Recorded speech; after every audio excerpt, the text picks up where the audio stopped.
কামাখ্যা মন্দির এমনই এক মন্দির যা হাজারো রহস্যে মোড়া। তন্ত্রবিদ্যা ও জাদুবিদ্যার সর্বশীর্ষে কামাখ্যা মন্দির। এখানে এমন তন্ত্রের সাধনা হয় যা জানলে গা হিম হয়ে যায়। যোনি পূজা করা হয় কামাখ্যা মন্দিরে। জানলে অবাক হবেন, কামাখ্যা মন্দিরে এমন কিছু জায়গা আছে, কেউ যদি এইসব স্থানে যায় তবে আর ফিরে আসে না কোনোদিন।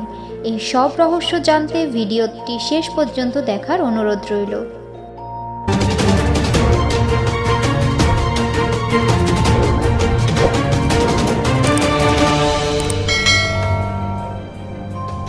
ভারতের আসাম রাজ্যের গুয়াহাটি শহরের নীলাচল পর্বতে অবস্থিত কামাখ্যা মন্দির দেবী সতীর 51 সতীপীঠের মধ্যে অন্যতম কামাখ্যা মন্দির।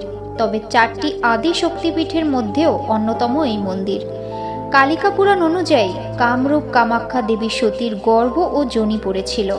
শোনা যায় মন্দিরে 4টি গর্ভগৃহ রয়েছে, আর তার মধ্যে গর্ভগৃহায় আজও রয়েছে দেবী সতীর গর্ভ। তন্ত্র আর জাদুবিদ্যায় পরিপূর্ণ রহস্যে ঘেরা কামরূপ কামাখ্যা।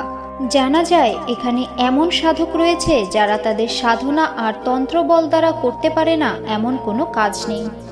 জনশ্রুতি আছে এইসব তন্ত্রস্থলে একসময় কেউ গেলে তারা আর ফিরে আসতো না। এখানে তন্ত্র বলে মানুষকে বশ করে রাখা হতো এবং তাদের অদৃশ্য করে দেওয়া হতো। আবার কাউকে সারা জীবনের জন্য আটকে রাখা হতো এইসব তন্ত্র বা জাদুবিদ্যা দ্বারা। তবে এখানে এমনও সাধক রয়েছে যারা তন্ত্র বলে বা দেবীর কৃপায় মানুষের মঙ্গল সাধন করেন। তবে এই কামাখ্যা মন্দিরে রহস্যের শেষ নেই। দেবী কামাখ্যার মন্দিরে সমস্ত পাপ থেকে মুক্তি মেলে। দেবীর কৃপায় ভক্তের সকল মনোবাসনা পূর্ণ হয়।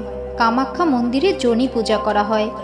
যোনি, যা বিশ্ব সংসারের সব থেকে পবিত্র, কারণ যোনি থেকেই সৃষ্টির শুরু।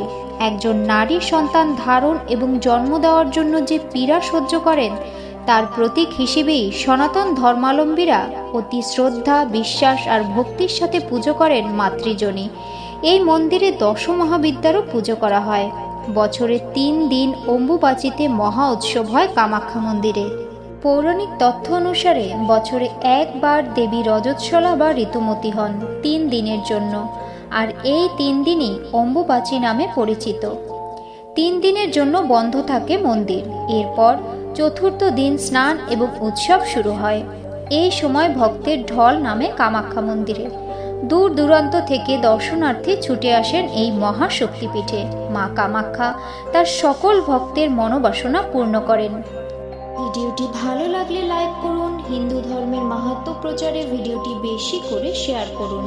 এরকম আরও ধর্মীয় তথ্য এবং পৌরাণিক কাহিনী জানতে সনাতন জ্ঞান চ্যানেলটি সাবস্ক্রাইব করে রাখুন। ঈশ্বর সবার মঙ্গল করুন।